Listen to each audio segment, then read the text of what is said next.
Good morning everyone, সকলকে স্বাগতম। বন্ধুরা, আপনারা অনেকে আমাকে হোয়াটসঅ্যাপ করছেন, ফোন করছেন যে আপনাদের আরপিএফ এর যে এসআই এবং কনস্টেবলের জন্য অ্যাপ্লিকেশন করেছিলেন, এক্সামের তো ডেট দিয়ে দেওয়া হয়েছে, কিন্তু আপনারা এখনও অ্যাডমিট যেহেতু দেওয়া হয়নি, আপনারা জানেন না আপনাদের এক্সাম কত তারিখ হবে বা কোন জায়গায় হবে। তো আজকে আমি আপনাদেরকে এটা দেখাবো, ঠিক আছে, কিভাবে আপনারা আপনাদের এক্সাম কোন সেন্টারে হবে, কোথায় হবে, কত তারিখ হবে, ডিটেলসটা আপনারা দেখতে পারবেন, কনস্টেবল হোক বা এসআই হোক, ঠিক আছে, সাব ইন্সপেক্টর হোক। তো দেখুন, এই যে লিঙ্কটা আমার ভিডিও ডিসক্রিপশনে দিয়ে দেবো, আপনারা সেখান থেকে লিঙ্ক পেয়ে যাবেন। আর বলে দিই, আমরা সাব ইন্সপেক্টরের এবং কনস্টেবল সম্পূর্ণ গাইডবুক আমরা দিয়েছি। যারা আপনারা নিয়েছেন বাড়িতে বসে সম্পূর্ণ কমপ্লিট করবেন, আর যারা নেননি এখনও নিতে চান, স্ক্রিনে ডিটেল থাকবে, আপনারা নিতে পারবেন সম্পূর্ণ বাংলা ভাষায়। ত্রিপুরা থেকে যারা দেখছেন, সম্পূর্ণ বাংলা ভাষায় আপনারা পরীক্ষা দিতে পারবেন। তো আমি ডিসক্রিপশনে যে লিঙ্ক দেবো, লিঙ্কে ক্লিক করার পরে আপনারা কিন্তু এই পেজে চলে আসবেন। এই পেজে চলে আসার পরে আপনাদের কী করতে হবে দেখুন, এখানে আপনাদেরকে যে অ্যাপ্লিকেশন করার সময় রেজিস্ট্রেশন নাম্বার আছে, রেজিস্ট্রেশন নাম্বারটা দিতে হবে, ঠিক আছে।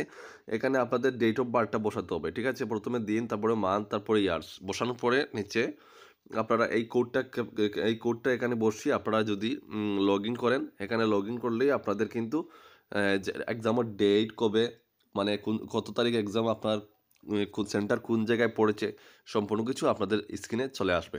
তো এইভাবে আপনারা ইজিলি চেক করতে পারবেন, ঠিক আছে। আশা করি আপনাদের উত্তর আপনারা পেয়ে গেছেন। বলে দিই, পরীক্ষার সময় কিন্তু ডিসেম্বরে পরীক্ষা হচ্ছে। আপনাদের এক্সামটা কবে হচ্ছে না হচ্ছে এখানে দেখতে পারবেন সম্পূর্ণ। আজই চেক করে নেবেন, এক্ষুনি চেক করে নেবেন যারা ভিডিও দেখবেন, ওকে। আর সিলেবাস ওয়াইজ আমাদের কাছ থেকে যারা নিয়েছেন কমপ্লিট করবেন, যারা নিতে চান স্ক্রিনে ডিটেল আছে, নিয়ে নেবেন। সবাই ভালো থাকবেন, দেখা হচ্ছে নেক্সট ভিডিওতে। জয় হিন্দ।